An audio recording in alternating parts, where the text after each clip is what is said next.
All right, I think we are live, sir. Here we go. Welcome. Why did this not open YouTube? Let's see. We never really know on this thing if it's starting. And where's this chat? It is starting. Okay, I see it. I'm also going to put in the email for our guest. Welcome. Is that good with you? That is great for me. All right. And then I'm off the clock. Yes, sir.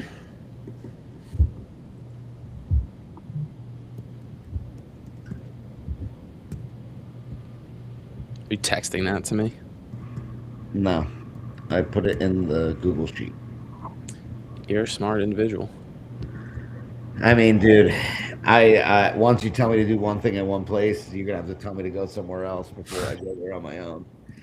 So maybe not smart, but I'm not even sure what you just said. I'm a two-trick pony, but I can't do both tricks at the same time. Is essentially what I said. Gotcha. All right, we're All right, here. We're I live. just emailed him. Did you post this in the Facebook or shall I? If you can, that would be great. Yeah, I can. I can. See, this is the second trick we were just talking about. I'm gonna need a second to recalibrate and figure it out. Gotta open up YouTube. Yeah, I got it. Thanks, Martin. You're welcome, sir. You are welcome. Oh, look at that. We're at 5 now. Yeah, it has nothing to do with me. I'll tell you that for free. I'm gonna race you. I'm gonna try to get it out there.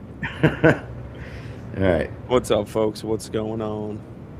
How you doing, Martin? I'm doing fantastic, Dom. It is a lovely Papangaro. Wednesday. Papangaro's listening to us as he goes to sleep, so I'm excited to hear what nightmares he has in the morning.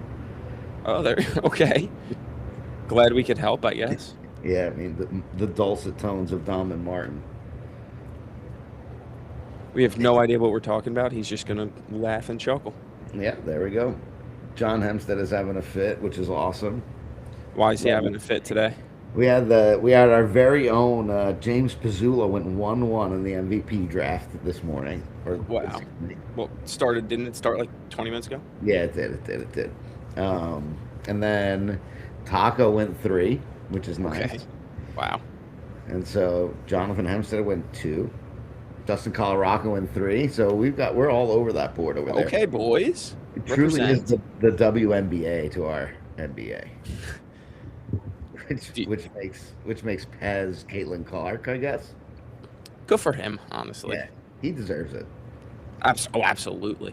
I asked him the other day, like, do you ever think you would make it this far in life, being the first overall pick? He might be the best softball player in the whole town of Marlboro. All of the township. Yeah, like this was a big day for him. You've been 1-1 before, so you could really speak on how it feels. It just feels so great, you know. I know you're just always on cloud nine. You know, He deserves it. Happening to a great guy. couldn't happen to a better person. All right, what do we got on the agenda for today, Tom? We have a fun guest. Okay, who's been emailed? He has been sent the link. Sweet. So he'll probably jump on whenever. He might be. Let me let him know. What did you think of the rookie tryouts? Let's give us a general feeler. You want to talk about? It was so cold. Yeah. I was pissed. Honestly, we're getting a gift from the softball gods. It was supposed to be like 42 on Sunday for the showcase. It looks like it's going to be in the 60s. Hell yeah, that's good. Very excited for that, which is this upcoming week. Hopefully at Union Hill. I thought it was a good showing of folks at tryouts. It was the first crop of guys were, I would say, they were less exciting than the second crop, but overall I think there were some solid players. Like you got to see DeRosa, that guy Bernstein that came out looking pretty good. So it was a solid group of guys.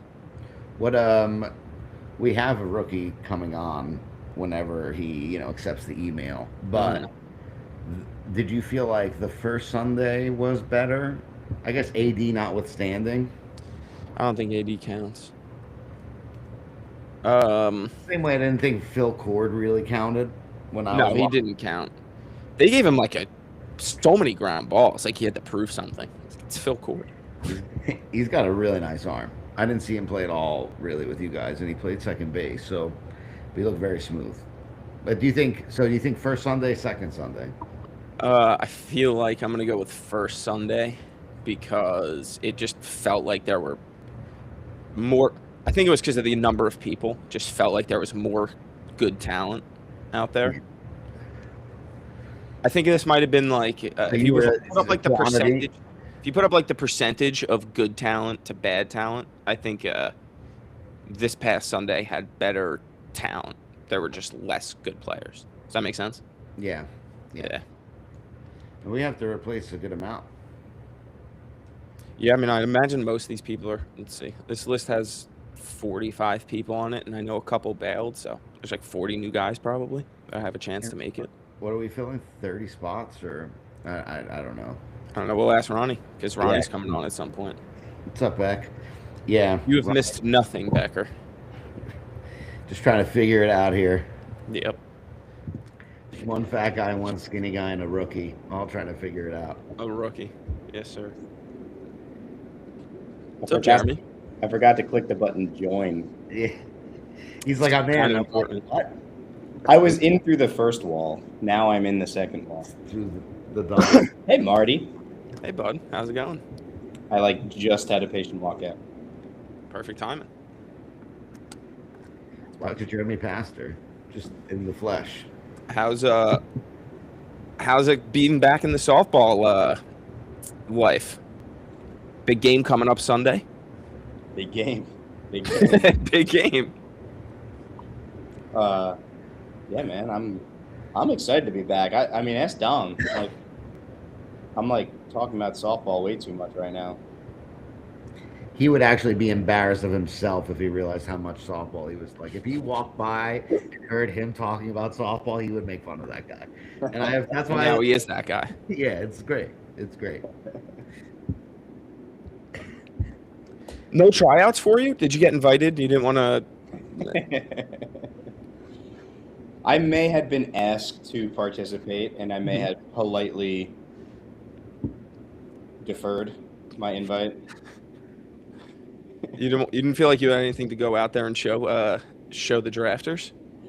I didn't think that anybody needed to record me taking BP anymore. So I think I said I'm happy to come to the showcase in case anybody just wants to see all this talk about my shoulder, but I don't think anybody needed to see me, Track. try. Let's put it that way. I was also busy. It wasn't just like a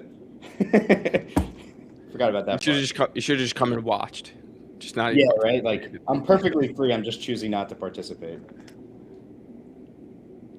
Well, you want to talk about your shoulder at all? Is there anything you want to say to anybody about it? You worry about your own shoulder, bud. It's bad. My shoulder's shot, but I don't have to touch the grass, so it's not really a topic of discussion. Yeah, I mean, I don't mind talking about it. I mean, I kind of feel like the whole, not the whole league knows, but I feel like I've talked about enough, to enough people about it that people kind of have an idea of what it is. So everyone just run on Jeremy is what I'm hearing. You could try. What do you want to know? Give it a shot. What do you feel needs to be said about it, if anything? Well, are we live right now? Or are you asking me? Yeah, no, we're live right now. Okay, how much you allowed to do? Personally, I don't think anyone has. I would not. What are we talking about? Is my personal feeling, but no. So, all right. Here's the update on my shoulder. A year and a half ago, I tore my labrum. It was a little touch and go there early on. I decided to forego surgery and kind of just do what I do and play the long game. It's part of the reason I didn't play last year, also partly just because I have 2 young kids. So things are going really well from a day-to-day. I could use my arm to do everything I needed to. It doesn't impact my hitting. It doesn't impact 90% of my life. But, throwing is a very specific movement. So like my throw is never going to be 100% again. Like, so if captains need to know, like, you know, it's an invisible injury, you can't see it, you're going to see me warm up and you're going to see me throw the ball, like, sure, like I probably still have a better arm than a couple guys that play left center field, but like, you know, yeah, Marty, I know you're taking second base. It's all right. I wouldn't even listen. You would take second base anyway. Dennis wants to know if you'll tattoo your name on it on would you tattoo Dennis's name on your back if he goes 1 and you go 2? It's got to be Wait, 1 overall or no, in the first round. If Dennis goes as the first rounder and you go as a second because his shoulder's a mess. I would be the happiest person alive. There's no chance he's going in the second round. I'd be so happy that I'm the second, but then be immediately depressed that Dennis was my 1. So Jomo catching strays for no reason, says Dennis. I didn't say anyone's name. Come on now. But what I hear yeah, is I'll are you eligible to win Rookie of the Year? You say, am I going to win Rookie of the Year? Are you eligible to win it? I didn't even win it my rookie year. I won Offensive Player of the Year and didn't win Rookie of the Year. It's, you know, you get a second chance. Pretty impressive. Yeah, you got a second chance at Rookie of the Year. You and AD both get a second chance here. Have you been paying attention to the league much in the last couple of years, or are there like way more new people than you think? I mean, I'm not good with names anyway, but I've been paying attention, like on and off. I have some general idea of like teams that have done well and guys that have performed well and vice versa, but anything to say about how a certain captain represents you and your sponsorship? I normally text him after the disappointments. Just like, I know he's already reeling. He probably threw a couple clipboards. He's on his like 2-hour drive home. And then I try to text him the most inappropriately like hurtful things because Ben knows me. And I feel like I'm not going to pretend like I'm the only person. Like, he obviously like can take a joke from a lot of people, but I feel like when I say something to Ben, he knows that I'm just messing with him. So he's a good sport about it, but I try to make him as depressed as possible. But we all know it's always Andy's fault. So it's like, he literally said that this weekend at the rookie tryouts. Yeah. There's nothing better than like when you're up or down by 15 and Andy walks a guy and you just hear Ben from deep right field go, "Oh, come on!" Just throws his hands up and walks in a circle. I'm telling you, we were up 15 and it was like the 9th inning, or obviously it couldn't have been. There would have been a mercy. Whatever inning it was a huge lead, and Ben was still yelling at Andy like it was the only guy on base. There was no reason to be mad. It's just fun. So you missed the league. That's Of course I do. It's not like I wasn't playing because I didn't like the league. I have a business. I have 2 young kids. I have it's a long commitment. So it just didn't work out for a couple of years. Who's like one guy that you've never played with that you're hoping to get a chance to play with, and or captain that you haven't got drafted by that interests you? I've technically, I think I've only played 5 years. So there's a lot of captains I haven't played with.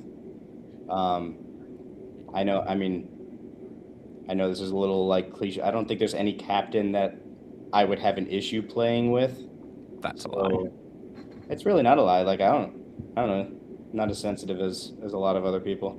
But I don't know.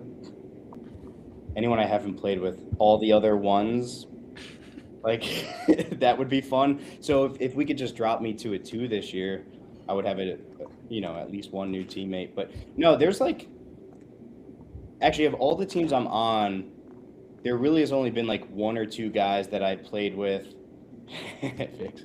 There's really only 1 or 2 guys that I played with like multiple times. Like, it's almost like every year I've had a like completely uniquely new team, other than Sean Danzer, who always is on my team, and I love Danzer. He has to be like my bona fide 9 every single year, no matter what. And the funny thing about Danzer is no matter how many teams are in the league, and I don't mean Sunday, obviously like these other tournaments that we play is what I mean with like, no matter how many teams there are, no matter how deep the teams are, he's always a 9th round pick. If there's 9 guys on the team, he's a 9th round pick. If there's 6 guys, he's a 9th round pick. I love it. Sean's the best. I don't want to boost his draft stock up too much right now, but I'm a big Danzer fan. I feel like there's a lot of new guys that kind of fall in that area of the draft, so he'll remain as a 9. All will be well. I'm way better on the field knowing who I'm playing against than being able to recall like people's last names, and I'm just not good with it. Man, this draft needs to come quick. You're available to play in both games if they need you? Do we know the schedule yet, Martin? If there's going to be not one heard. or two? Like the both showcase, yeah. Yeah. In the morning. I want to get like I'm coming because I just want some practice reps. Oh, Ronnie Pacheco just sent you a novel in the chat. Someone summarize it. There you go. Everyone's He's happy you're back. Thanks, Ron. This is He said you're an awesome dude. Why is he lying? He doesn't know me that well. we got to figure out a way to. We got to give you an AD your own like rookie category to win Rookie of the Year this year. Comeback Player of the Year. Comeback Player of the Year. All awards you guys are gonna hate to win now. It's gonna be so begrudgingly. Just give me sportsmanship. Just like punch me in the face. Hey, I have one of those, you prick. Oh yeah, you should be proud. You know what? That's been our time with Jeremy Pastor, former current to. We got a week until the draft order. You're coming out to locals, Jeremy? Thursday night. No shot. No way. He's gonna be in the gym during the draft, barely watching it on Zoom. What day? Oh, next Thursday. I'm in South Carolina anyway, and that is the only reason I'm not going to be there. What a guy. Better chance you showing up to tryouts than that. It is 8:16. I finished working 16 minutes ago. So Monday, Wednesday, and Thursday I work late hours. Don't worry, every captain. Like I will take off the Wednesday of a softball game. It's okay, but Becker said he would love to have you to protect him in the lineup. I'd love to play with Becker. We have an anonymous question from someone in the league, which is if Anthony DeMarco was in the room with you right now, what compliment would you give him? He's a primetime dime for life. Ask him what that means. I think context clues, we can figure it out. Primetime Dime was the name of like our first softball team that Ant chose the name for. How long ago is this? I don't know. You got to ask him. I don't remember. It was before I was in Marlboro Softball League. It was like I don't remember what town, maybe Middletown. See, hear that, captains? He's so locked into the present, he can't even remember 6 years ago. I can't remember yesterday. I slept 30 minutes last night, Dom. Well, all right. You got anything else you want to let the league know about anything that's going on? We're excited to see you on Sunday. I heard rumblings that people thought you were fake these days, so it's good to see that you have life. I went to how many tournaments last year? It's just what the streets were saying. I was in the Olympics. I was in whatever you called the other ones. I was in that other one.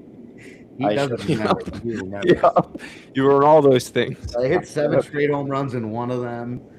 Yeah. No, so don't get me wrong. Who doesn't like a good tire pump? But Toronto still hit more than me that tournament, and you know people I won. That's still more. People don't forget it. Yeah, you're right. He is better than you. I respect that. What are your goals? Marco would never admit that. My goals are to end this season healthy. That's my first goal. no one cares about like actual goals. Like What are my goals? your meaningless stats, dude. The Oh, what am I- meaningless stats. Meaningless Yeah. Like, what are your meaningless stat goals for yourself?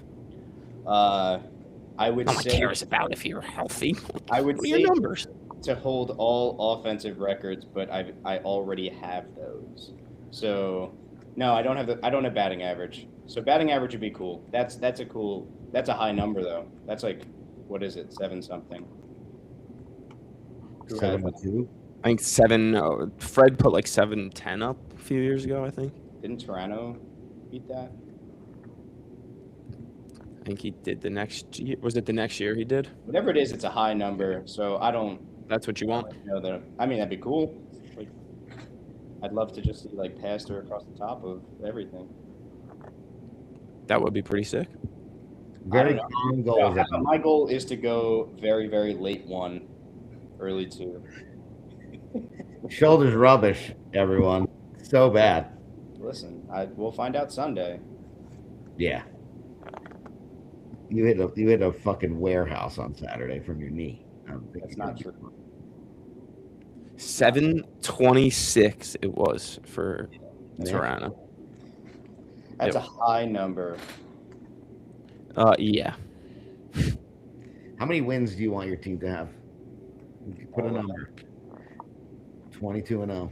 Why would you ever choose a number less than the max that you can get? It's a great question. Fair response to that question.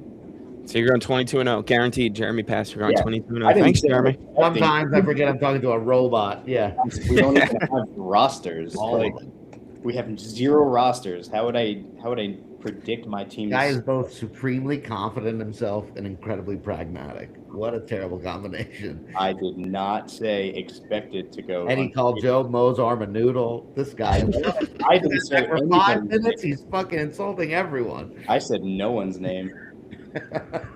Except Sean Danzer. How do I feel like you guys are going to somehow AI certain dialogue out of my mouth later? Perhaps. We might. I'm excited to play this weekend. It's going to be nice out.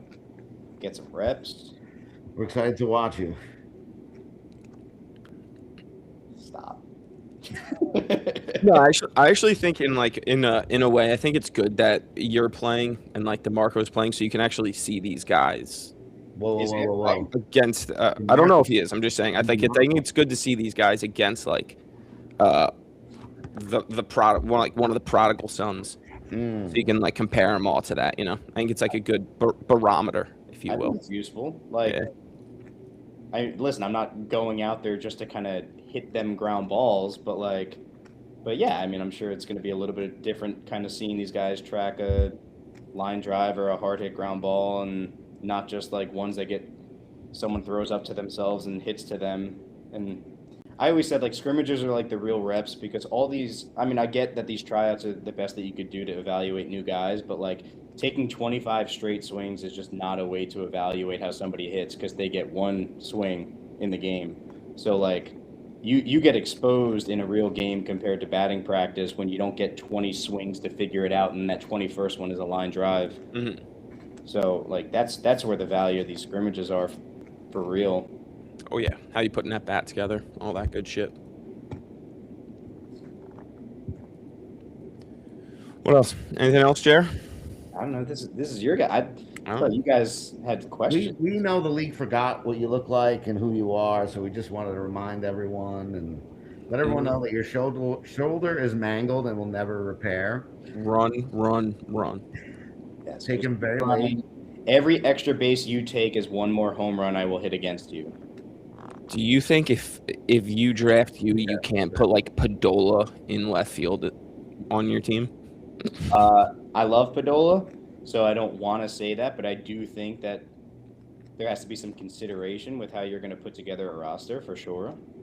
Like, again, I'm not completely useless with my arm, but I think regardless of how you put together a roster, you have to consider like not having too many similar weaknesses like kind of lined up next to each other for sure. Mm-hmm. I have ways to work around this. I wouldn't be playing if I thought that I wouldn't put myself in the outfield if I thought that I would be a complete liability out there.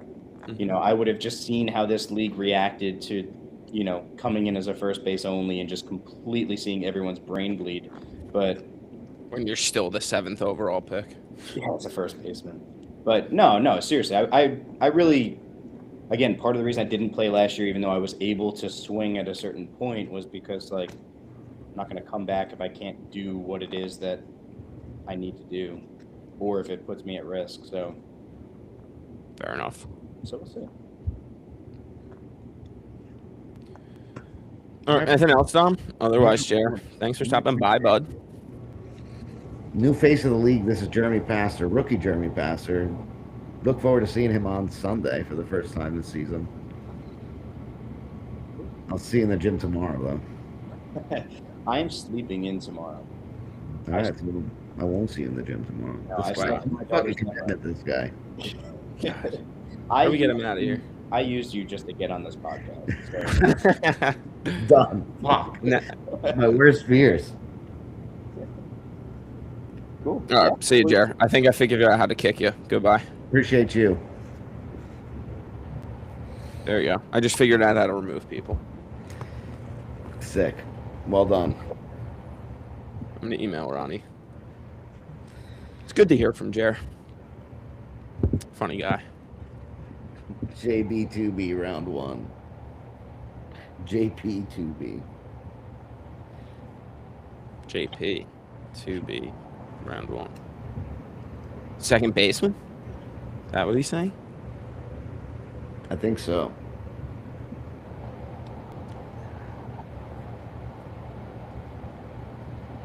All right, we got the commish coming on. It'll be good. Good little State of the Union, I think, from Ronnie. Yeah, well, he'll talk to us about with the things that we have going on. We have the showcase schedule, then we have the Thursday night. Also picking divisions on Sunday, correct? With the cards and what have you. So you have that, all that fun stuff. Mm-hmm. I think there's a new rule that he kind of wanted to talk I think to you people wanted to about. discuss a potential rule too. I don't know if they've officially agreed on the rule. I think he's gonna talk to us about what they've been discussing. Okay, so it's not for sure that they're going to do something. I don't know. We'll find out. There's the man. Gentlemen, Why don't we just ask the guy that would know such questions? That is him. Good evening, Ronnie. What's going on? what's happening? Or see. How are you? Doing well. How are you? Excellent. What are you guys up to? This- Podcasting, you know, waiting for the season to start. It's coming. Getting there. We're getting there. The anticipation sometimes is almost as good as the reality. This is the fun time. All right, so saving division, picking for local, says Doug. All right, let's talk about the next, 10 days in Marlboro softball sphere. We have the showcase coming up on Sunday. Do we know what time we're starting and where we're at just yet? Yeah, so we're going to have 3 people try out that weren't able to make it. One of them actually just kind of got in touch with us recently, and we want to see him Sweet. about 9:15 or so. And then somewhere around 9:45 or 10, we're going to have 2 games. Should be somewhere between 8 and 9 on each team for both games. We'll do the pitching, we'll do the catching, except one of the guys may be a pitcher, so we'll see if he can do it. So there should be a lot of at-bats, a lot of action in the field. We'll do the same thing we did in the past. We'll go 3 outs, clear the bases, 3 outs, clear the bases. So just as much action as we could get in. Mm-hmm. Captaincy as much as they can. Some of these guys could be really early and key picks for the captains, and the more you see, the better. So, I mean, it may be a little chilly outside, kind of like it was this past Sunday. I know you guys were out there. Oh, Ronnie, it's going to be 68 on Please, no. Sunday. Now it says 68 because last time I checked, it said 40. I Oh, know. no. We just been watching it kind of go up. Let's it says go with the 60 68. now. That's awesome. Yeah. Saturday 63, Sunday 60. So it should be beautiful, hopefully. Yeah. That is- When those games happen in the 50, 60 range, just the whole day, much better. So that'd be Oh, awesome. yeah. We can actually see people get loose and not frozen. Yeah, 100%. Yeah. Oh yeah. So that'll be Sunday. That'll end somewhere around 12 to 1 o'clock. Then, at least for myself and the board, it's off to my office to do all the ratings, which is usually a 3, 4, sometimes more hour fiasco, just going through the ratings for every captain and the bottom half of any matched pair that's in the draft, and that's always fun and interesting. 3 to 4 hours sounds miserable, Ronnie. Yeah, and you know what? It's there's a lot of until you put it on paper, you don't realize how many people actually need to be rated because they either are part of they're with a captain, brother, father, whatever, or we have so many families, and it's what the league is, right? Where it's supposed to be about families. It's not until we go through all them that we realize how many guys are protected in this league. A lot of them are easy, and there's not much to talk about, but there's always a few that are a little tricky. There's always a few that, hey, is this a change from last year? And then you'd be surprised how deep we dig into the past, into comparisons. Not everyone agrees, and it gets, but it's fun. I enjoyed that day. Do you save the captains and their pairings for after Thursday night when the draft order's picked? Give me that one more time. The captains that you have to rate and the pairings they come with, does that change based on what number they pull on Thursday? It could. So we'll do it on Sunday, but we won't release it. Right. Because there are some captains that, depending on the number they pick, you look at and you're like, yeah, that's just not fair to them. Yeah. And we will make that adjustment. So, so even after, I remember last year there was 1 or 2. We waited to see what the number was, and we're like, we could just meet right here at last year's Fireside. Let's do it right now and figure it out. I think 1 or 2 we even said we just predetermined it. This captain picks in this range, it's this. This range, it's this. So it was kind of self-executing, which made it easy too. And Yeah, that makes sense. what is the schedule for Thursday? It's 8 o'clock at locals. Thursdays at locals. I think the doors open at 6:30. We'll get a more specific time out. I'll tell you, I was at a 50th party there a few weeks ago, and while I was there, I was looking at it through the eyes of our league and what we're gonna do. And while I always loved Fireside, we've done it for years. It's awesome. I think locals are gonna be really cool. I mean, most of the guys have been there. They know the scene there. They know what it looks like. But I think it's gonna be really cool for us. Is it like ours, or are there going to also be locals there? I'm sure there'll be locals there, just like there were, other people eating dinner at Fireside. It's not like we had that whole place to ourselves, but is there going to be food and stuff? I gotta get food. Of course. Sick. Fantastic. That's the important thing. I've been begging you to tell us about the food. I didn't want to have to come out and say it. Yeah, so it'll probably be similar to what we do at Fireside. I'm not sure precisely the menu we have where food people taking care of that. Maybe they should be doing that in conjunction with you, Dom. That may be something you should have input in. But we were talking about last year. We ordered regular stuff last year. A lot of people showed up to Fireside, and we ran out of food pretty quick because of turnout. So we planned for that this year, and it shouldn't be a problem. Because I hope half the league shows up. I think it's great. That was a really fun night last year. It is one of the best nights of the year. It might honestly be top 3. Yeah, especially when you see the rookie class show up and just start integrating themselves in the league.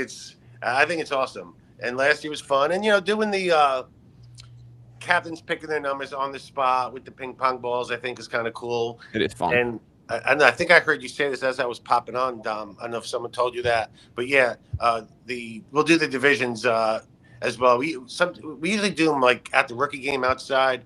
This year we said let's do it inside where it's nice and cozy. That'll be kind of the no wind. Last year was so windy. Remember? Yeah, it's a little windy. It's a little cold. I would prefer to do it in a little bit more of a controlled environment. So we'll do that earlier. Then we'll pick the ping pong numbers for the actual draft order, and then once that last ball is picked, the deal. It's off we go. Then it's just full on chaos. Then And it's full on then people start draft prepping literally immediately. Yeah.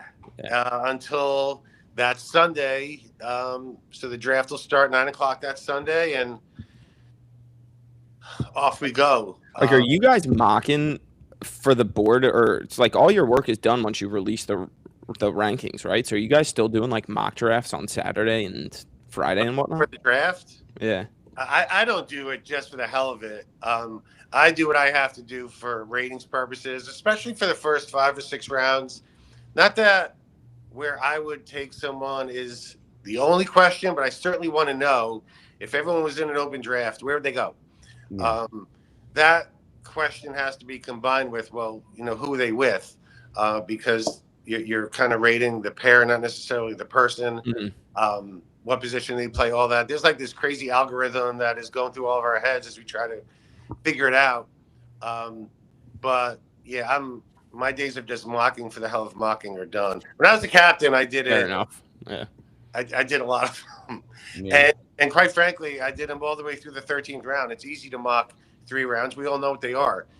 Right. To me, 5 through 10 is where I'll just say mistakes are made.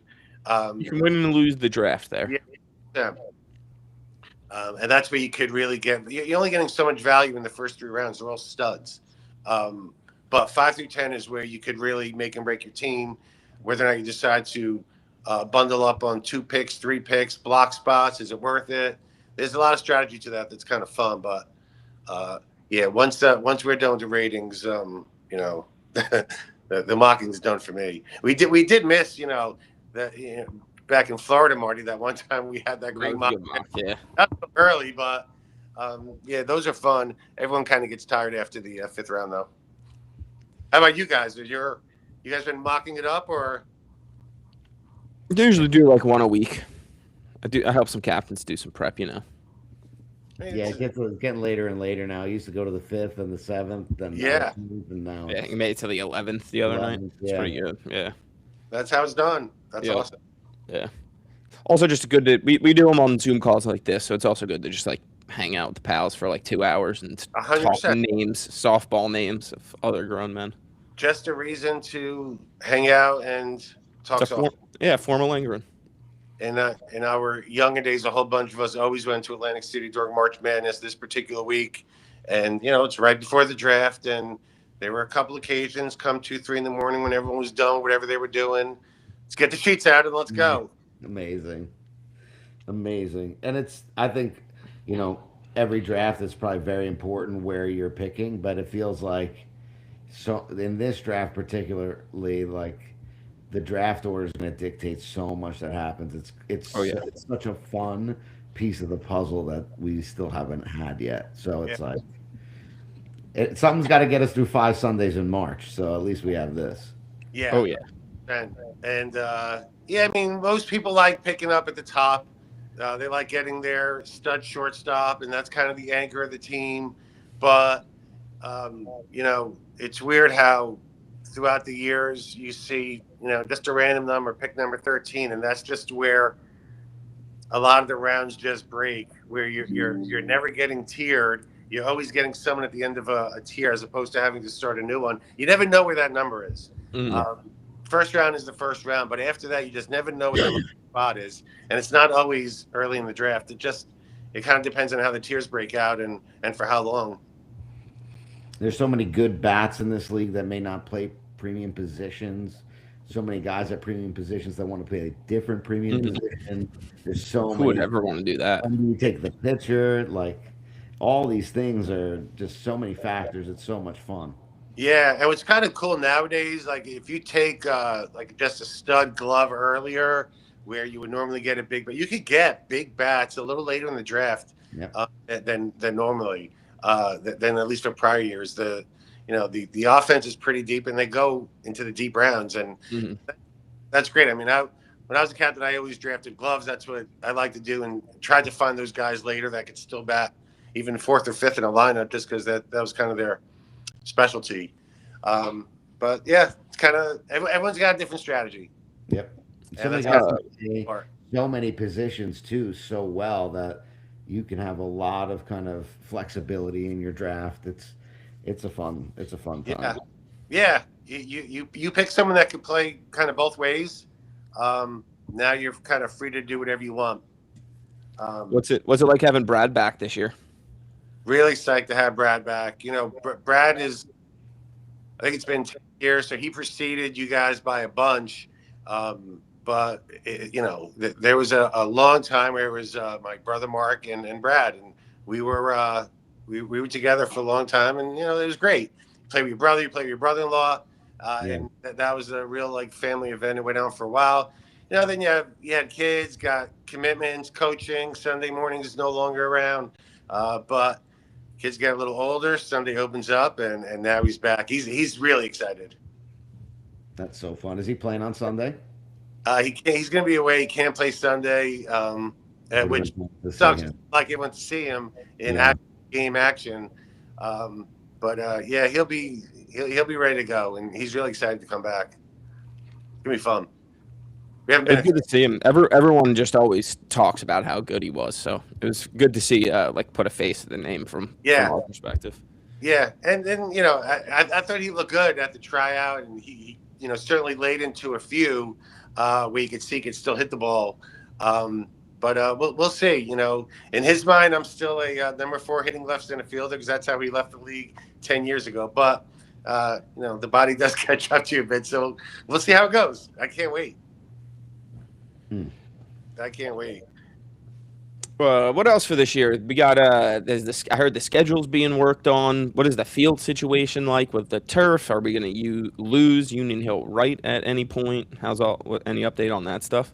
Yeah, that doesn't appear to be happening this year. So, and after a couple potential issues we may have had with the middle turf field, that seems to be worked out. So, we're going to be good to go with Union Hill, Swim, and Middle being our 4 fields that have 2 games every Sunday, generally speaking. Well, that's And right. then the 9th game will be whether it's at Morrell or Freehold, if we get Manalapan, at East Francis, whatever it is, Muni, that could alternate. We could play it by ear. If people need to move games, now we have a lot of extra fields. But I do plan on having 4 doubleheaders at our 4 best fields. And quite frankly, between the 2 turf fields and East Francis, which are, those 3 should always be playable, even after rain Saturday. I plan on having, we're playing every Sunday. It may require 3 triple headers on those fields. So one, may have to start a game a little early, but we'll get them all in. That's something we've been waiting for. Union Hill right now not happening here, at least as far as I know. So we shouldn't lose that, which is great because last year, while we were able to get Union Hill left turfed, it did kind of mess up, I think, Wednesday night a bit. I didn't love having to do the games back to back. I didn't love how a lot of people still came down to watch it, but we were all kind of cramped in our own little areas. Podcast was kind of down this side. Older Illuminati guys were behind home plate, and quite frankly, it was almost forced to be that way because there was only so much room for everyone to hang out. But I think it did also lead to a bit of a disconnect. It was kind of a weird year, so I'm looking forward to getting that part back on schedule. 2 8 o'clock games, everyone wandering up and down, you guys doing your thing, and back to work.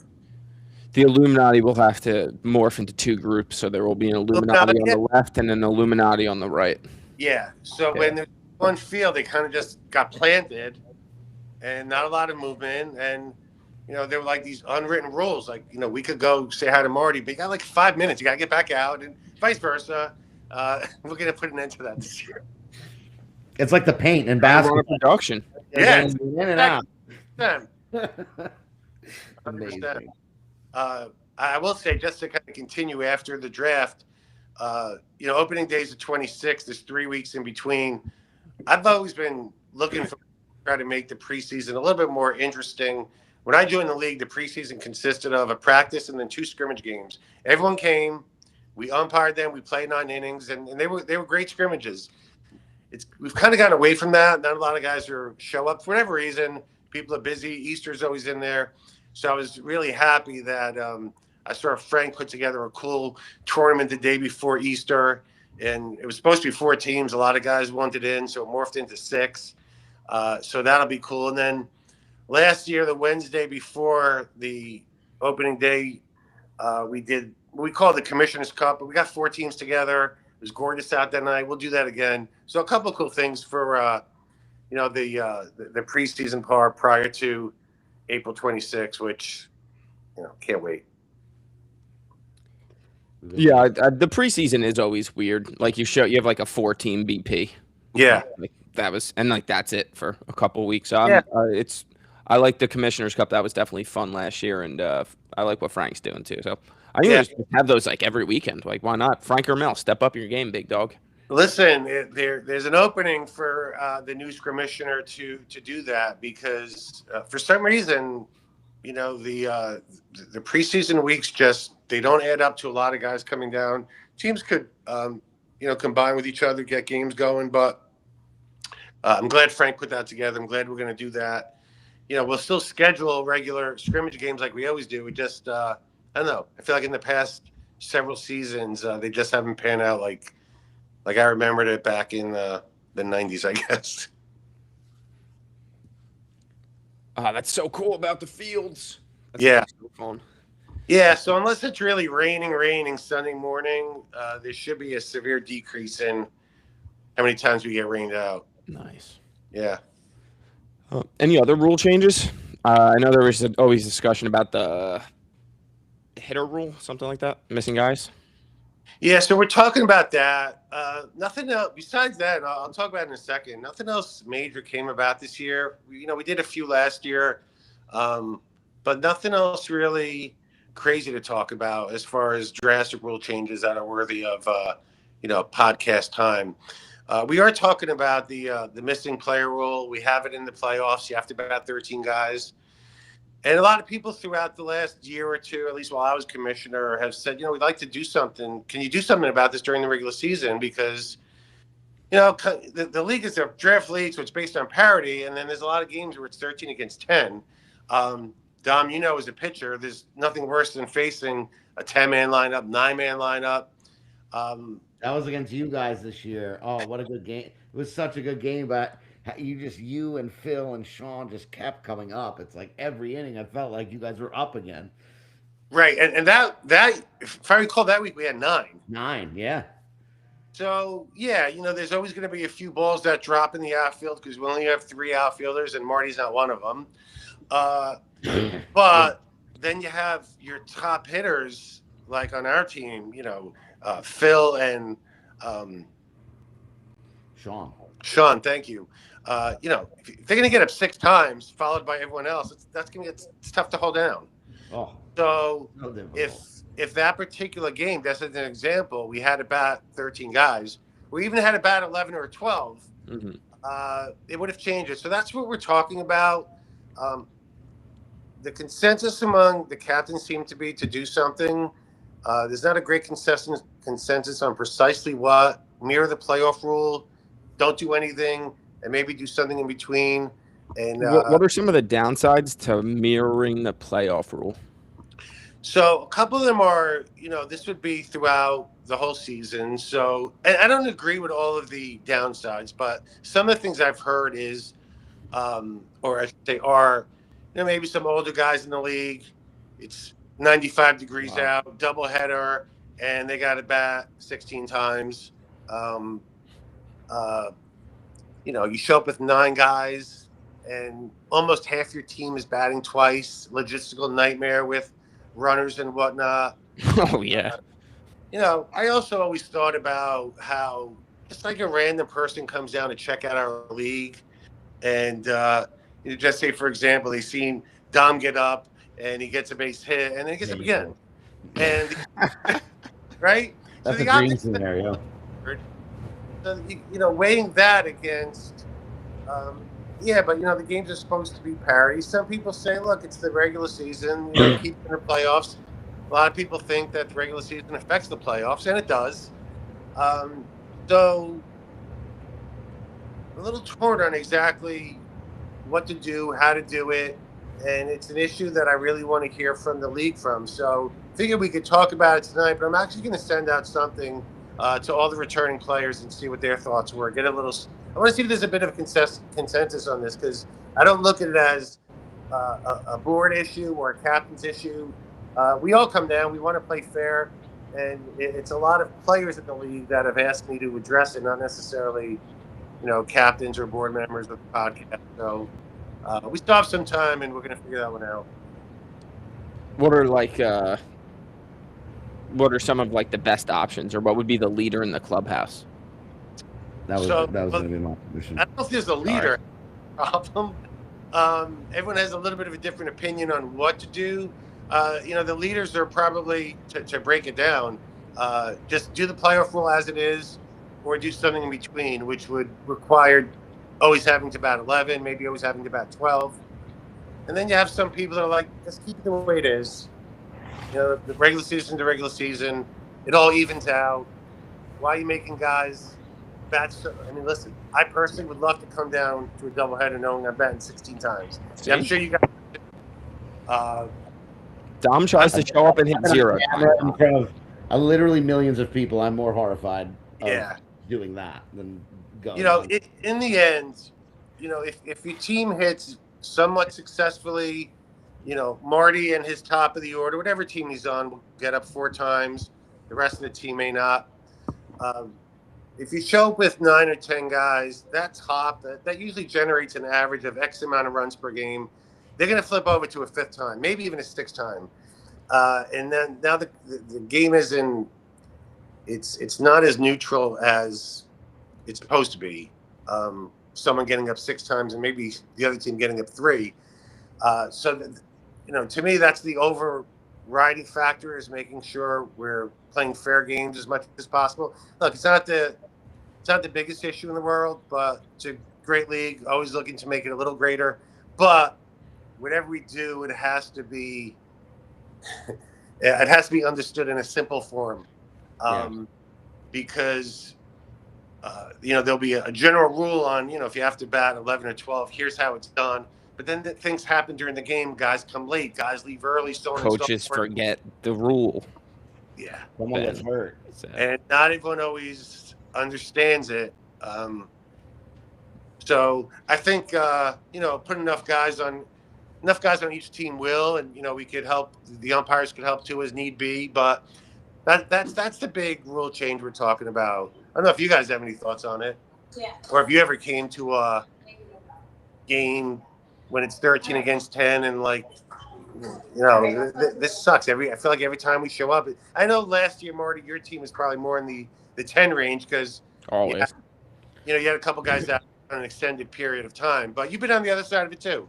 I don't like being short always, because then you don't really know what type of team you are once the playoff comes around, and we were a drastically different team once that lineup lengthens out a little bit more. So that is where I felt it, and I was like, we should have been batting with more all season. So we could have tried to work with it. By the time you got panicking, so it was like a different lineup for you guys. Right. Yeah. It's a completely different style of game we had to play, and it put more pressure on us defensively to keep us in it. So it was, I would have liked to been able to work with that during the regular season. That's the only reason I think it's why I feel like it. There should be a rule. I don't have a good rule. My good rule is each team should always have the same number of people in the lineup. I don't have a good solution to achieve that rule, so I gave up thinking about it. I mean, I will say this: things like what happened last year with Pablo. We're going to have to cut that off sooner than what happened last year. Whether their captain wants it or not, guys aren't going to be able to be out for 8 weeks. So we're going to have someone really keeping tabs on missed games. Really, as soon as you start missing 2 in a row, you can at least get contacted, just making sure everything's okay. But that probably shouldn't have happened last year. But I understand why Ben did it. Yeah. Got what I thought was great value in the second round, a super stud. I'll deal with it. You guys were still good without him and won and kept winning, but I understand why he would want to wait and go into the playoffs. I don't know. From the Patriots' point of view, Dom, do you have any thoughts?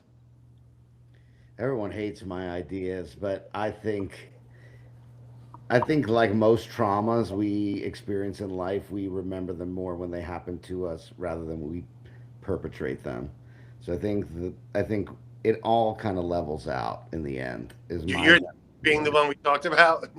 and that one I hated, but it's like we should be able to take advantage of a three-man outfield as much as you guys should take advantage of a nine-man lineup. I just felt like your team and that nine was so good. It's such a we played, like I said, 44 games now in this league, and that's one out of 44. Would I solve for something that happens less than 3% of the time? No, I wouldn't if I think about it. And I think there's a lot of times where, like my rookie year, we played Phil's team without Phil. Like that's what a kindness that is. It's like you forget when things bounce your way. You remember when things bounce against you. But I think all in all, I like the always have to bat 11.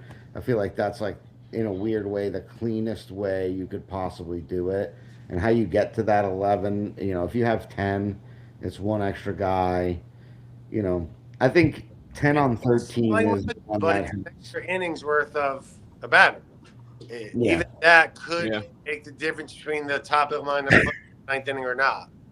Yeah, I think that's my if a lot of people wanted to make a rule for it, I would say you always have to bat 11. 13 on 11 doesn't seem to me as bad as 13 on 10.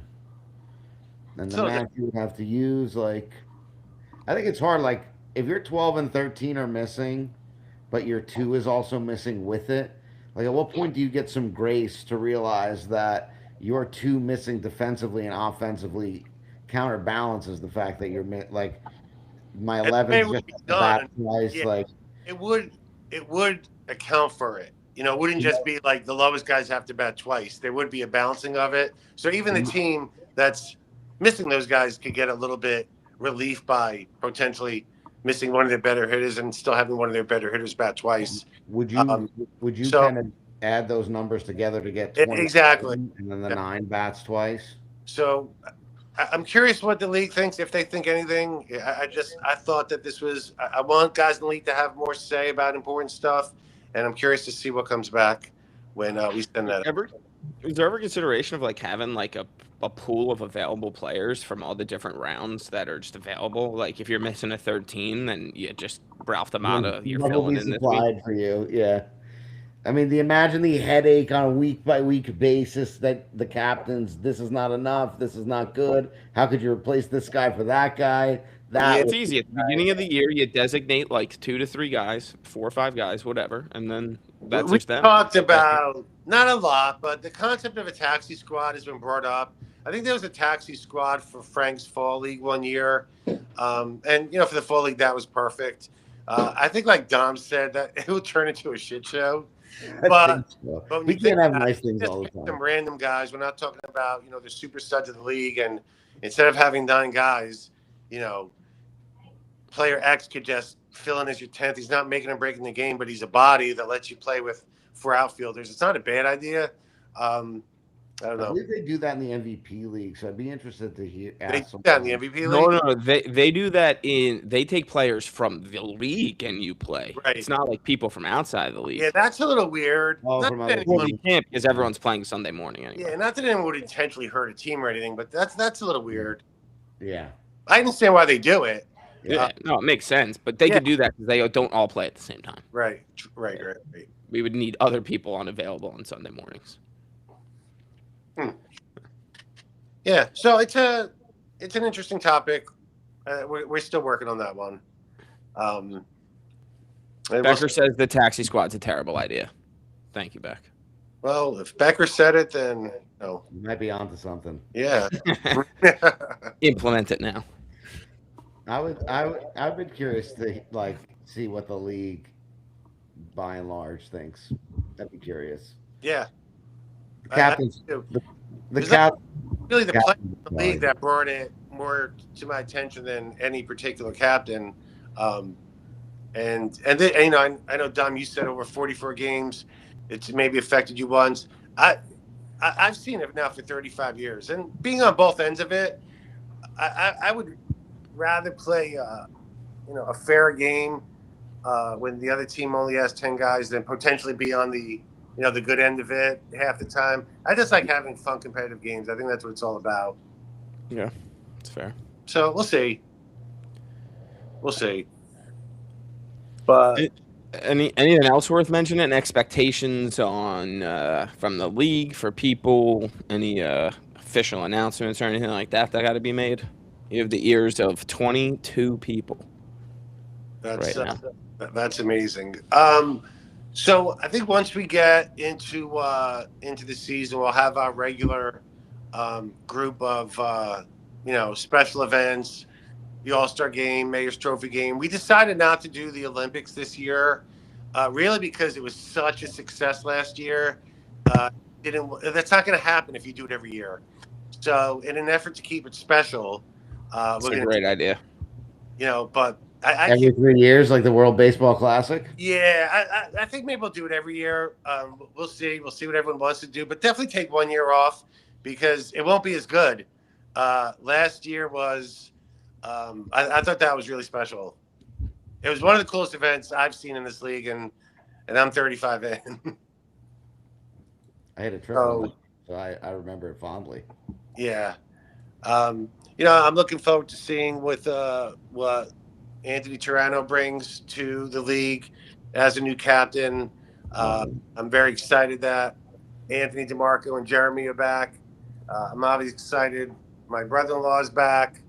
And I'm excited about a lot of the guys I saw over the last 2 weeks. I know you guys were there too. Some of them caught my eye, and I think some of them have a chance to be players in this league. It's gonna be fun. You know what I've noticed just starting now, Ronnie's like when I first joined the league, right? Like I joined and then I told my friends about it, and like I saw my little bubble became like I don't know, like 15 people in this league, give or take. That I've like helped to recruit and bring in one way or another, and it's now like watching like David and both with all of his buddies. I think Dan Kessler's in that group too. So it's like it's good seeing like DeRosa, Schwarber, Gill all coming out. Like it's another youthful group of that's gonna take it. Yeah. You know. Be careful, Marty, because once you realize there's a youthful group younger than you, and now you're the second tier of youth, it then goes to the third and the fourth, and off you go. And I remember exactly what you're saying, and seeing that next group of people come in, Bykowski and Justin Brock and all them, and then after that, Seth and Ben and all that. So I'm about 4 or 5 deep right now, Marty. But yeah, I hear what you're saying. And yeah, seeing Vic Piano in his second year, already bringing kids in, coming to both tryouts out there, helping out. It's awesome. And I'm looking forward to seeing what he's going to do on the field this year, too. He may take over as a super stud. You got one question from Tom Carroll. I agree about Vigs. He's actually coming on the podcast. Terrible question. What are we doing here? This is Tom has a question for you. Can you see that, or would you like me to read it? You can read it. I can't see it. Commish, some are saying Dom DeFalco might be a 5th round pick. I'll hang up and listen. Thanks. Any thoughts on that? Bad question. And that caller. So I don't know if he's going to go in the 5th round or not, but there's kind of this sequence of picks when it comes to pitchers that last year kind of culminated in the middle to end of the 3rd round with me and Becker. I think Becker's now going to leapfrog that.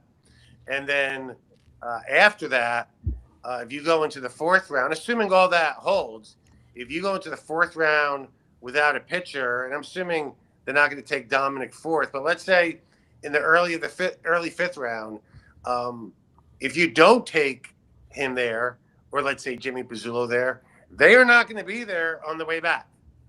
So now you're probably going into the 7th and 8th round without a pitcher. And unlike when I say past years in the 80s and 90s and early 2000s, pitching is viewed differently this year in this league now. So if your mindset is, I have to have one of these pitchers, and Dom's one of them, or Jimmy's one of them. Yeah, once you get to past the 6th round, they're gone. So you never know. So yeah, he's a 5. It could be. That's what yeah, 5. Tom hasn't fucking watched a single live podcast in fucking a year and a half. This is the one he's watching. This is bullshit. Ron, I got one last question for you too. Do we know if Piero Vesia played college baseball or not, or is that still a mystery? I'm not gonna lie, I don't remember the stat offhand. He was first or second tryout. He was, I don't remember. Second. Second. Yeah. Oh yeah, I know who you're talking about. I think he did. Isn't that on his application? Yeah. Yeah. I didn't know if I heard some rumblings that was a lie, so I was just wondering. I was asking. Yeah, no, I think he did, and I think you could see that baseball swing when because I was standing right behind him, and you could see that you could see the baseball swing from a lot of people until they start catching on a bit. But yeah, so good stuff. Tell Tom thanks for the question. Do we know You just did. What are you guys playing 7 innings, 9 innings Sunday, or is it just kind of? Yeah, I don't know if there's necessarily a specific plan for it. It'll probably be more about time. We'll get through as many innings as we can, giving both teams 6 out at a time, and then usually as it winds down, we'll make sure everyone gets one more at bat, just run through the lineup and end it. So we'll see. Since we're going kind of 2 innings at a time, we'll see how many. Maybe we'll get more. So more about time than innings per se. All right, you got anything else for us? I don't think I have anything else for you, but I appreciate you guys coming on. I'm looking forward this year to, myself, the board, the podcast, kind of teaming up and bringing some good stuff to the league this year. Appreciate all you guys do. So you guys keep up the good work, and I'll see you guys out there on Sunday. Appreciate you. We'll see you Sunday. Thanks, Ron. All right, guys. Good. He did not play college baseball. This is what? What a disaster. What a disaster, Doug. What do you mean? It was good to hear. Good to hear from Ronnie. I think that it'll be interesting to see what happens with the hitter rule. I don't know if it's worth it or not.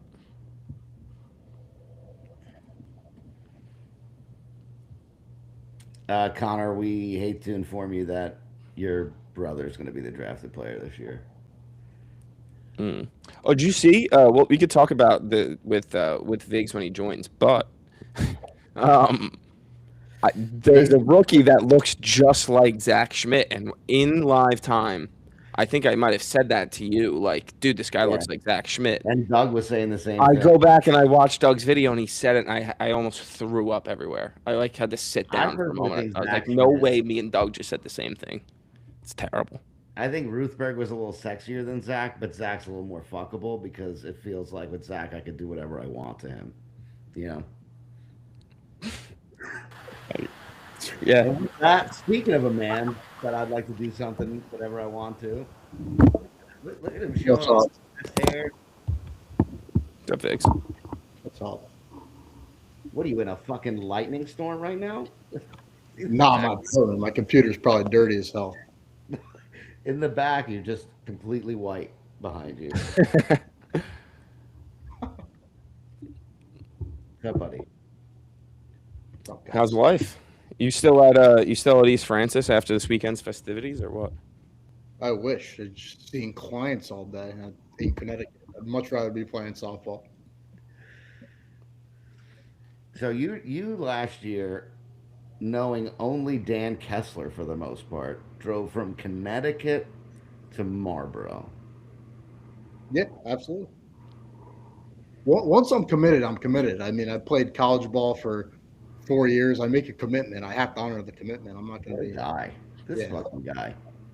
That's another Rosenstock answer right and, there. And you know what's crazy is like the moment that you first came and tried out, and then I mean maybe it was like the first time we took BP or whatever. I was like, this guy's not missing a game because it's like nature to think like this this 22-year-old kid's not driving back from Connecticut every week.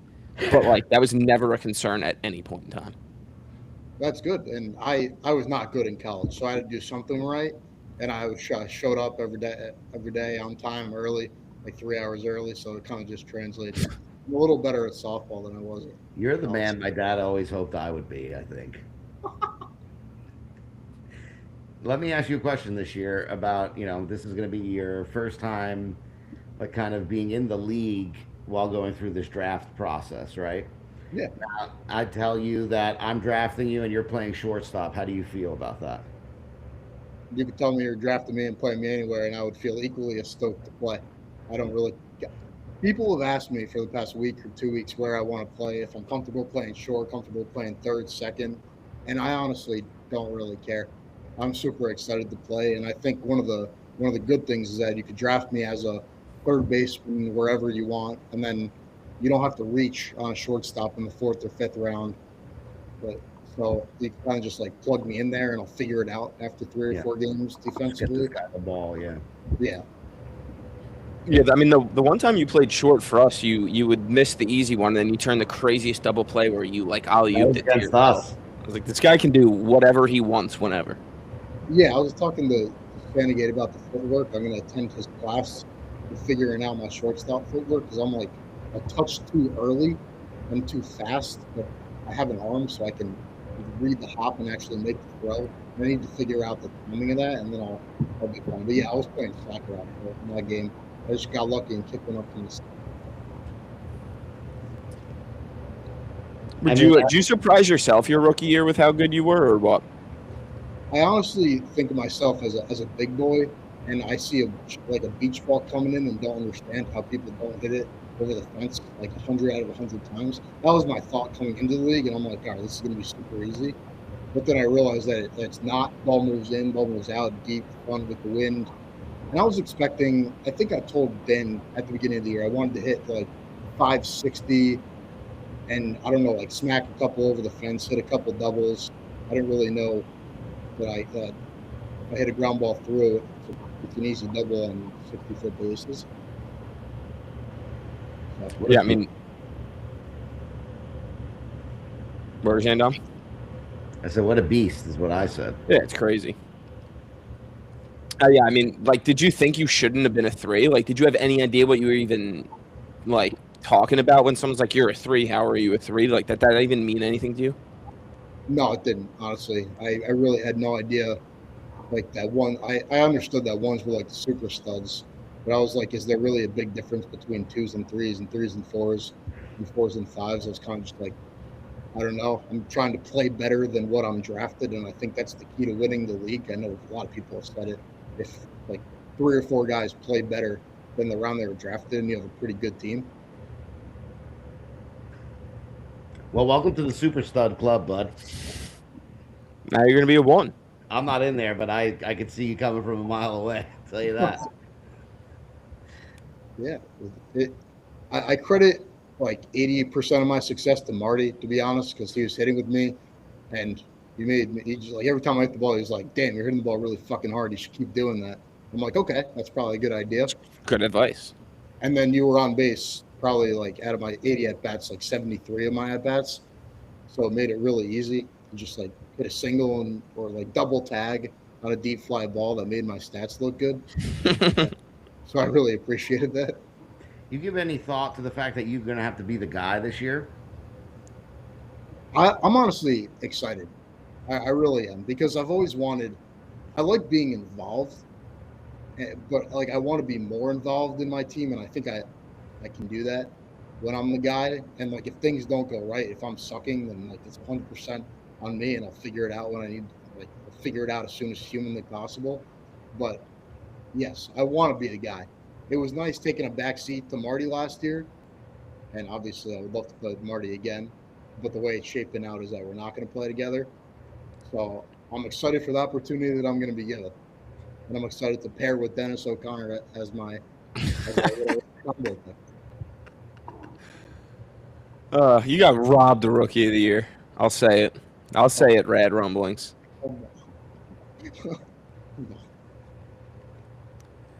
You've been coming to these tryouts a lot. Any of these rookies catch your eye from let's from talk this about last rookies. week? You know a couple of them too, right? We took notes on all the guys because I was Oh my prepared. god. God. So Ralph, Pat Fingaro just fainted because he is so turned on. Ralph, who's in the second tryout, I can personally vouch for Ralph. He's probably like a 12. He's like a beef kind of guy, like a vibes guy. He could play a good first base, and I know that because I threw the ball as hard as I could at him from third, and he caught it several times. And he's just a great guy all around. The guy you were just talking about, Piero, that guy can't play infield. He's got to play left field. Dude, the first ball he got, which is so funny, just a line drive off his wrist. Jay-Z just hit a seat at his stomach. Yeah, he was definitely headhunting with those ground balls and left drives. I mean, Jay-Z just had the best tryout of anyone. Guy hit 600 again. Yeah. Can't get him. But did you like that guy, like as a hitter, David? I think that he has like a swing that you can work with. Where he was a little disconnected. His upper body was working a little quicker than his lower body, in my opinion. I think you could fix that with more pitches and more timing, because really hitting is just the timing and getting it all connected. He could probably hit line drives up the middle pretty often. And just for reference, is my swing a swing you could work with? I was a PL in college, Dom. I can only see what's like obvious to me. I can't work with like mechanics right What a now. good answer. What a good answer. He's credible. He's credible. Yeah. Can I give you the real answer? He gave it. He gave it in a polite way. You don't have to do it. Jeremy's arm is in better shape than your swing. Oh God. He gets paid to pitch. It's okay. What round do you think that dude goes? Like, if you had to take a guess, is that something like you're aware of? You think? Like, do you think if you got put in a draft room right now, you could build a good team? No, I don't, because I would draft guys where I think they could be at the end of the year, not where they are right now. And obviously, you can't really That's do part. that. I think that's part of it. Yeah, I'd find myself overdrafting a lot of guys and underdrafting a lot of guys. For example, Bernstein. When Bernstein was hitting and fielding, I had a guy come up to me and say he's better than Phil Cord, and I asked him if he's on drugs, because there's like no shot. I think Bernstein is probably a mid to late 2 with potential to be really, really good, but there's no way I'm taking him with the 14th overall pick like I would Phil or Pablo. That guy, I think, gave a master class on how to take it easy during a tryout. Oh yeah, absolutely. He was But he's laid too back. good. He's Yeah. too athletic. He just still showed off. Yeah. Yeah. I like that dude a lot. I think he's boys with the bomb and blitz, which if they find a way to get him, that'd be a very interesting start to a team. Yeah, Still we'll do. talking. Who's a 5, Tom? You? What'd you think of the your boys DeRosa and Gill? So I played high school ball with DeRosa, and me and him pitched together, and we were all like, we want to hit, but we were never given the opportunity. But he's always been like a little pesky, super athletic, funny guy, and he showed it. He's willing to dive anytime, anywhere. It sounds like he wants to play second. He has the ability to spray the ball. I think that the only issue he'd run into is trying to put the ball over the fence too often. And with the wind tunnels that we have all over, it's not really possible for anybody to hit the ball out over and over and over again. And he'd be super valuable as, I don't even know, like a late 3 playing second base and hitting low 5s, probably with the potential to hit better and play like Pat Farrow second base defense. Can he play outfield? I don't even know if he tried out, but he was definitely smooth at short. Yeah, I think he's just an athlete. I think he could really play anywhere. I think he's most valuable in the middle infield. I was a fan of his game. I think I played with he's got a brother, Brandon, who also used to play in the league. Yeah, I think I played with Zach a few years back, like 2020, I want to say. Yeah, sounds right. Yeah. What about Gill? He kind of had a funky swing. Yeah, so I haven't talked to Cameron in a while, but he's always been kind of like a thicker dude, and I guess he has the ability to absolutely launch softballs, which is super cool. And I mean, he's using his body, just hitting nukes. I was impressed. I was impressed by his distance on the balls, especially the wind was blowing in on Sunday, way out on Saturday, but way in on Sunday. So I was pretty impressed with the distance, and I think he could figure it out in the field wherever you put him.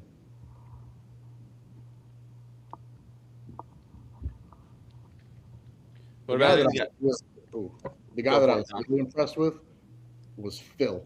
Cooner. So the big 42-year-old who's playing third base. Kuhn? I think Yeah. he is a professional, absolute professional, nice guy, and committed, I guess.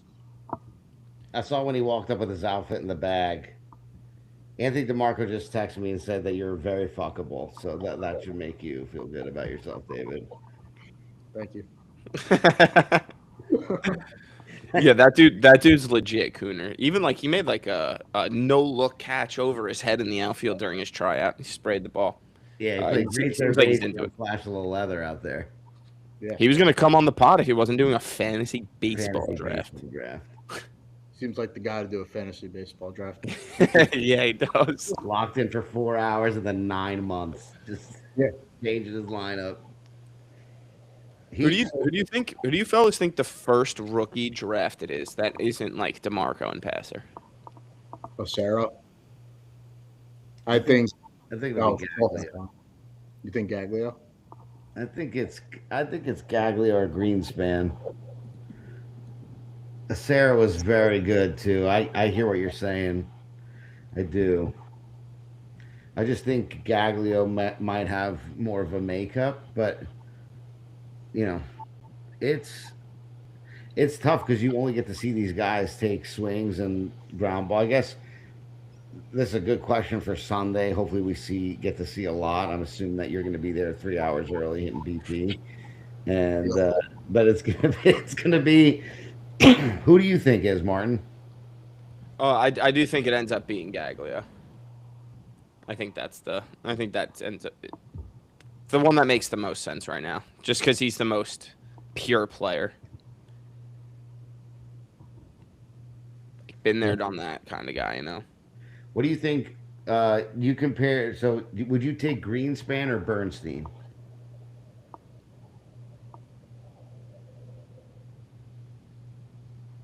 I would take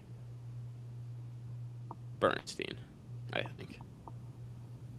You too, David. I would. I really liked how smooth he was. Just, Yeah. Yeah, makes a baseball player nut when they see a guy naturally smooth when it's super cold. Yeah, he knows how to play softball, that guy. AJ doesn't quite yet know how to play softball, but that dude does. More of a I problem. feel safer. Yeah, I'd feel safer with that pick. Compare. How about compare? Greenspan's more in that DeRosa territory. I think they're both like mid-threes. Okay. And you would put a Sarah around the same spot, David? I feel like when Acera was running around, he had a sneaky competitive edge to him, whereas when Gaglio's running around, it was like very apparent that he's a 5'5" Italian who will like kick your ass. And I personally would go with the youth over there. That's why I said Acera first, because I look at like these two guys and who I'd rather face, and I would rather face Gaglio, to be completely honest. I think that Acera has the ability to wreck games, whereas I think Gaglio has the ability to make a team better and more competitive. And I guess it's kind of just picking which one you'd rather have. And I'm a result guy. I want to win the game. So Another great answer. Okay. We I want don't know. you I don't even know how to disagree with him. we want you to say something bad about someone. Let's see. Okay, what do you think you learned from Ben Kessler as a captain that you won't use going forward? I learned that from third base, it's probably not best to say, "What the fuck are we doing?" at your captain when we're very visibly when I am visibly not playing well at the same time as we're in a high pressure playoff game. That's what I learned, and that's what I'm not going to do. So you would like to play for a captain with a little better leadership than Ben. That's what I'm doing.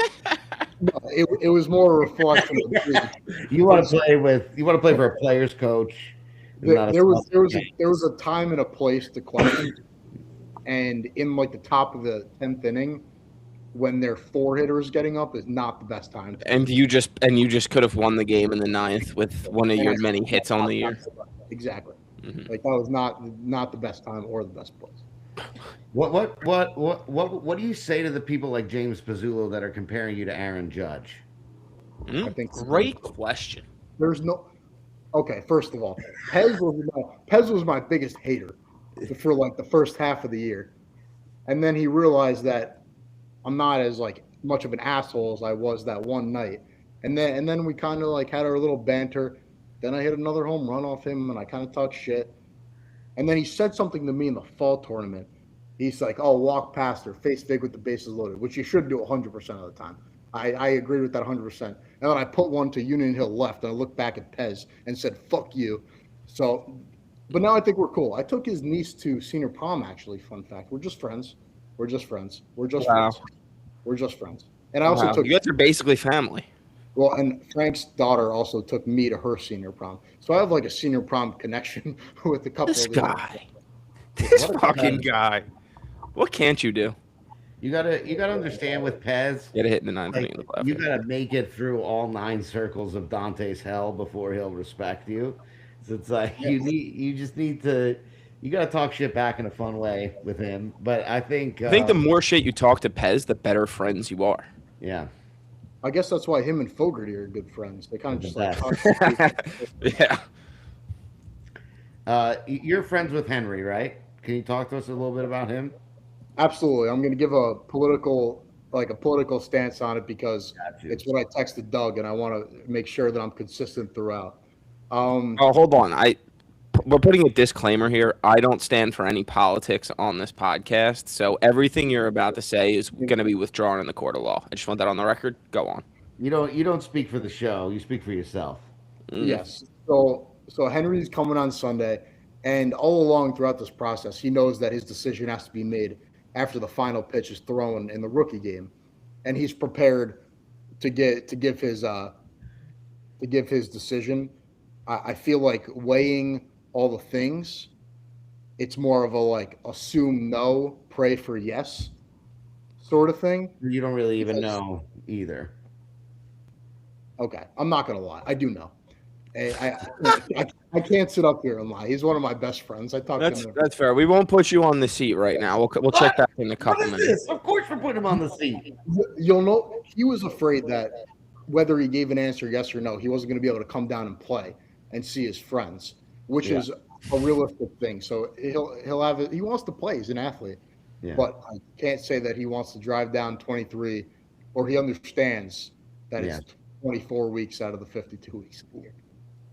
Are you gonna like host him like that like families do to like young hockey players who travel abroad? Are you gonna be like a host family to him in Marlboro? I feel like that'd be a great idea. My family has known him for 6 years.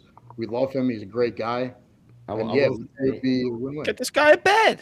last Saturday, I was eating dinner at Glenn Marone's house. He's got plenty of space. The guy he's got no neighbors. He could hit batting practice in the backyard. Inside Glenn's refrigerator are 7 different types of drinks. It was a wonderful place, and he will put Henry up. I know for sure. So Henry's not a combo with a player, but he needs a bed. So whoever drafts him has to house him. Yeah, And hopefully it's not the same team that drafts Bruce, because then you have to drive Bruce home and Henry home. Yeah, And that's your car's getting full. Henry's got to drop off Bruce, then he goes to his bed. Or if you're the Lombardis, you got to pick up Paul and then also have Henry. It just gets crowded. This is why we built Joe Mamone's basement as a league. This is for Henry. We're excited to see him. Hopefully, maybe we can get him to fall in love with the atmosphere of coming down, because I'm guessing he's a really good ball player. You've seen him enough. Yeah, he's very raw. He kind of just like is always in the right place, doing the right thing, catching every ball, diving, and he's always just like getting up. He's always bloody and saying like, "Oh, like who cares? It's just blood." He was the guy who you see those videos of the dudes just like putting their heads in the pitches. That was Henry. He stood like his left foot was on the black of the plate. Yeah. I hated throwing against him because all I did was hit him in the right arm or the left arm, and that's just who he is. So I'm guessing you would take him first of all the rookies. You take him No, I would first. not. I would not take him first. Where do you have him with Greenspan and DeRosa? I think probably in the same way, same Yeah. range as DeRosa. I think he's like a round better than Justin Colaraco right now. Yeah. That's not to say that at the end of the year he won't be way better or way worse, but I think right now he's like a round better than Justin. Better defensively than offensively. Yes, right now. After not seeing the arc at all, absolutely better defensively than Better offensively. or worse than Jared in the outfield? I would say better. I also would say Henry has like 4 years of college outfield experience and intuition under his belt, Yeah. and if he I has a think Jared's competent a hell of a face-off, center. Yeah, like he's just going to be a really good outfielder very soon. Yeah. yeah, And then the bat, you kind of have to figure it out with him. yeah, he'll spray balls. He'll hit balls really hard. He's not going to hit for power at all. He's going to spray those like mid singles, mid doubles, and take extra bases and score on singles, score on all that. What would you say to a captain who drafts you 1 and then Henry 2? That would mean that Henry is like the 23rd overall or something like that. What would you say to would- that captain? I would say your 1 and 2 will be here every single week except for the week that we're in Puerto Rico. Let's win some games. Do you think that's the best combo to get Henry, like to make Henry happy, to put you guys together? Like, Whereas the Kesslers did a really good job of explaining the gravity of the league to me. You got a bunch of like middle-aged men yelling at more athletic younger guys. yeah, You got a bunch of people showing up drinking beers. It doesn't register with Henry that it's something to be taken as Very seriously. seriously. Yeah. Because it's such a stark shift from what we were doing like 2 years ago. But I think that the ideal scenario would be for me and him to be on the same team and on the same schedule. yeah. However, We're all on the same schedule. We play every Sunday morning. true.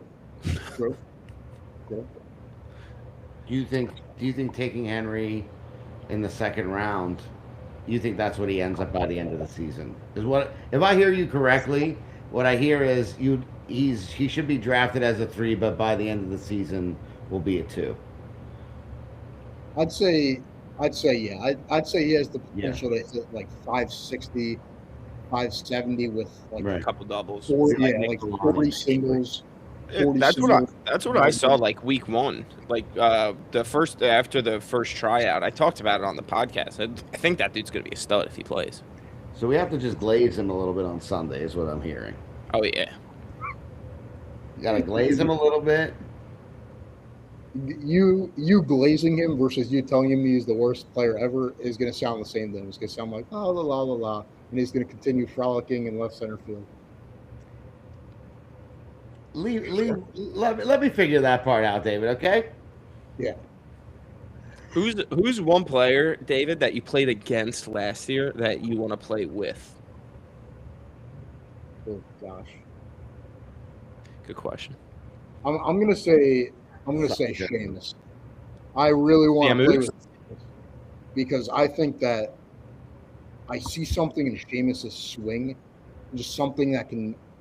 He hits the ball way too fucking hard to be hitting like 250, and he's a unit. And I just think there's so much potential there. And he's a guy that can absolutely play better than the 8th round he'll be drafted in this year, or the 9th, or wherever he goes. And he's a great guy, absolute stud of a human being, nice guy. Salt of the earth. Yeah. Seamus Coyle had no idea he was going to get the all-time tire pump today. Someone Yeah. clip that and send it to that guy. Dennis honestly is somewhere crying in his gamer chair right now. He's in the basement crying. His wife is waking up thinking it's one of their children. That's what you've done. Who's one player you don't want to play with? One player I don't want to play with. It can't be Dan Kessler. So I've been saying for a long time that I want to play with Pez just because I think it might work out that way. But I don't want to play with him because I think that hitting a home run off Pez is like, it's like having sex. It's so satisfying just watching. I don't know. I really do. I like his takes on everything. I think he's a great guy. But I think on the field, it's more satisfactory for me to succeed off him. And he got me out several times last year. I don't own him by any means. But we had a little share of 50-50. And I think that would be. You want to extend that next season, see where it goes. I do. I love don't it. want to pop up or have me tip a ball for the first time. That was terrible. That has to be the first time someone's ever said the words Pez, satisfying, and sex all in the same sentence. What a world we're living in. Someone clip that and get that to Pez. I mean, good God. That might have been the best joke you've ever told. Oh, my God. 27 years of life. That's it right there. That's so good. What a pull. Oh, my God. John Hempstead is having a terrible night. The antithesis of his night is how good that joke was. I feel so bad for him. He's having such a tough time. What else, David? What else from your rookie year that happened that you liked? Wednesday nights. What was the experience like? You lingered for living in a different state. You lingered pretty hard. Yeah, I was able to finish my semester about late June, so I was able to linger every Wednesday from June on, which was nice. I really like talking to every single guy there, whether they know what's going on, don't know what's going on. I know the Goddards get a lot of hate for not talking a lot, but I really enjoyed even spending 5 minutes with them at some of these games and realizing they have a lot of personality to them. I think they're both really nice guys. I played with one of them. I honest to God don't know which one's which. That's on me. I played with one of them in the fall tournament. Really nice guy. Mark is the goofy looking one, and Jeff is the funny looking one. That's who's the one who throws lefty. Mark. Yeah. All right, I played with that one. Play with that one. Yeah, but that Goddard Rosenstock corner is a nice corner to be in. It is. They're nice guys. They know what they're talking about. I guess they've been in the league for a little while, and then you move on over to the other side. You have me, Jared, Kessler, guys who played in the league for the first time last year. Kessler's been exposed to it a lot more, but even just hearing about some of the guys, their potential, who they are. I remember the first scrimmage last year at East Francis. I watched Amato hit a ball to the trees and start talking like he was hammered after. And I'm like, I don't know who this guy is, but I think I want to be him. I don't want to be hammered, but I want to be him and hit the ball like him. And then I was like, wow, fuck, if that guy's going 14th overall or 13th, I don't know how there are 12 guys better than him. And I soon learned about all that and how different guys conduct their business. Marty conducts it differently than Martino and Fluta and all those guys. And I admire it all. You guys, everybody's really good. You got any advice for the rookies coming in? Yeah, I would say that it's a really long season, and what you do in the first 3 weeks does not define your ability to play well, and it also isn't a reflection of who you are. You're not, if you get drafted in the second round and you go 0 for your first 6, you're not a bust. It's a team thing. Unless you're Mike Brullo, yeah. I like Brullo. I hope he figures it out. I really do. How dare you? It's a super long season, which is what a lot of younger guys like myself have a hard time comprehending. It's everything feels so important in the moment, but in the grand scheme of things, you're either 0-1 that week or 1-0 that week, and you still have 21 other games to make your record better. I mean, you might be too pure for this league. Yeah, you're a golden boy. I put on the headband and walk between the lines and I get yelled at. Yeah. Fair. Yeah, you are a little bit of an asshole, but that's good. You're good enough to be one. I think that's honestly what, in the beginning where you're you have an edge to you, but a lot of guys have an edge that aren't good enough to have them. That's why I have no edge. That's why I bring cookies to the field. So it's it's like the guy that wears a bucket hat. It's at first you gotta think he looks like a fucking loser until he's the best guy in the field, and then you're like, bucket hat guy can fucking hang. But he still kind of looks like a loser. But only as much of a loser as any of us are playing a girl sport. Dennis got us those Arizona iced tea bucket hats, and I wear it for 13 seconds, and I just want to beat my own ass. That sounds weird. I just want to kick my own ass. Yeah, fair. All right, so You got any other thoughts? Any other words of wisdoms for these rookies before we 20, 26 people are listening to you yap. You could Yeah. change their day. Anthony DeMarco went through a whole box of tissues. The sound isn't even on. He's just Um, he's got the top guy oars right on cue. Right on cue. Ran out of the Robbie Jurgens lotion. I guess the last thing I would say is that, like, know your captain. I guess I've known Ben for a long time, and I heard all the talk throughout the pre-draft process and throughout the actual drafting process to know what Ben is like. And I think that that's the same for every captain. Like Lombardis and Goddards don't talk a lot, so I feel like I would talk more and be more vocal as a first round, second round pick or whatever it is. And I think the rookies should acclimate and then talk because not a lot of people. I said this to Dan a lot. It's like nobody wants to listen to the guy who sucks straight up. Like nobody wants to listen to the 12 or 13 say, let's do this, guys, as he's hitting 200. So like pick something, find your niche, and do it well. Show up to the field early, take BP, do it well, earn respect, be the guy. Like do something, hit 500, play an elite third base, do something well. Bring cookies. Vibes are free, baby. Vibes are free. That's what I'm just gonna say. Yeah. Do something well and earn the respect, and then you'll have a much more fluid time, and people are more likely to talk to you when you do something right. And I don't know, I've had that mentality for a long time, but like that's what you got to do something right, please. Like I beg you. My dad always said, if you're gonna be fat, you got to be smart. You know? Yeah, exactly. That's why you still bring cookies. Yeah. Got it. David's like, exactly, yes. Take advice from your father. You could have fucking taken a second before you agreed with me. Get this guy out of here. Oh shit. We'll see you on Sunday, yeah? Yeah, I'll be there on Sunday, and there's the thing happening after too, right? Oh yeah, we're about to. Our next guest is about to pick teams with Martin here, live on the pod. Oh, cool. Will there be cookies Sunday? Not for you, Laps. Only for you, Laps. Only if you bring milk. That's Hemp's department. Hemp and That is Steve Sandegate, Nick Lapatina, Kevin Murch, and Vin Tomasetti's department. Milk drinkers. All right, we have our next guest ready. Yeah, I'm gonna send him. David, thank you, bud, for coming on. I'll see you in a couple days. Thanks for showing a little fucking chest too. I appreciate you. You know what they want. Take a screenshot, AD. There you go, baby. Peace. See you Sunday. I booted him. I sent it to Cole. You want to give a little preamble into what we're doing here, or what? Yeah, let's see. We have a scrimmage coming after the game, after the showcase, roughly 1:30-ish. If anyone would like to umpire this game, please volunteer. It doesn't pay well. It doesn't pay anything at all, but you'll have a good time. It might pay in a hit of a joint after if you're friends with Dom.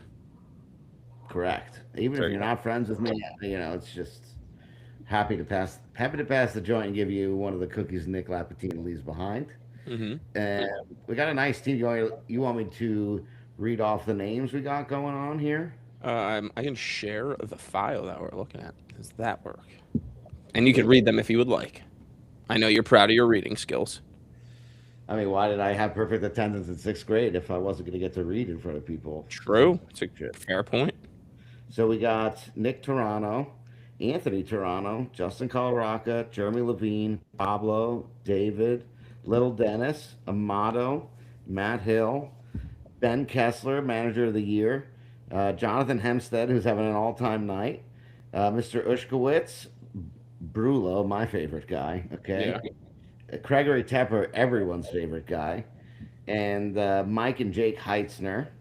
And then we have the pitchers in there. That's me and DiNapoli and Becker and Mr. Pizzula, 1-1, as we call him now. Wow. Definitely around my apartment complex. This is a real who's who of softball hitting. It's going to be a great time. And me.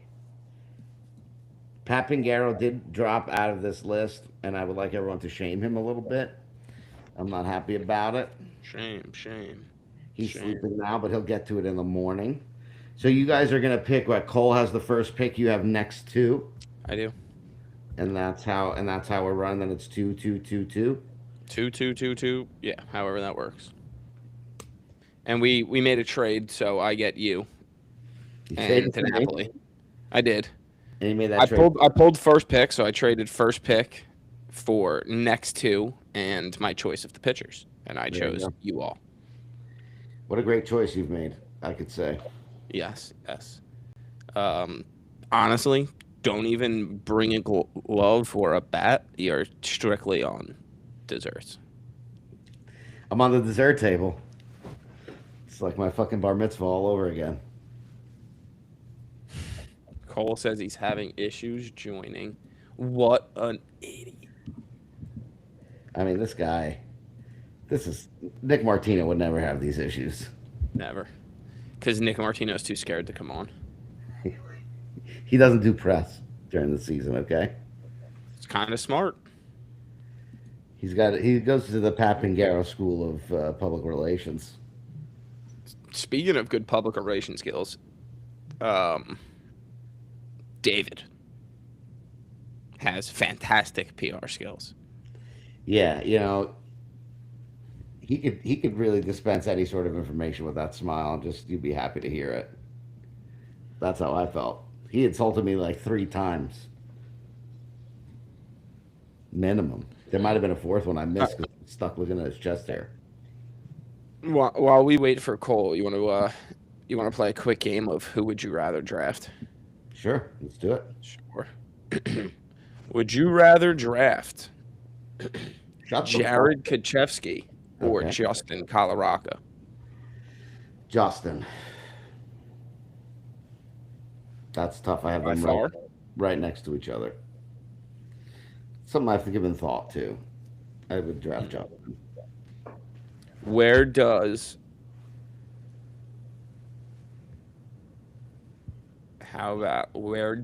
Brad Goldstein in a vacuum by himself compare to those players? Different need, different want, but I think in this league he would go before them both. I think I think I would probably agree with that order. That's why I think that RC pick just is so juicy. Late 2, early 3. So good. Yeah. Because even if you make Brad a 3, then you just take Ronnie the first 3 picks of the 3rd round, and now he's your late 4. And I'm very interested to see what they're going to make Rob Cord. Because, what do you do with that Phil pick? So Cole? Tom is dead to me. What's up, fellas? God. Listen, I was still listening. Oh, fuck. He hit me with the Herb Brooks today, Martin. I can't be nice to him. What did he hit you with? He hit me with the Herb Brooks quote.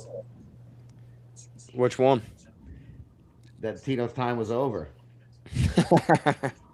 He's had his time. All right, Cole, we ready to do this little draft? Draft a name? Yeah, well, Dom's telling me to let. Yeah. God, Cole, what kind of Wi-Fi setup you got going on over there?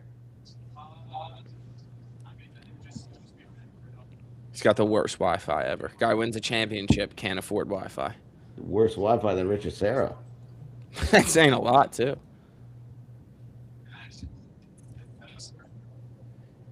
He's got to Can you leave guys one hear of me his now? 400 doors out of his house. Hey, Cole.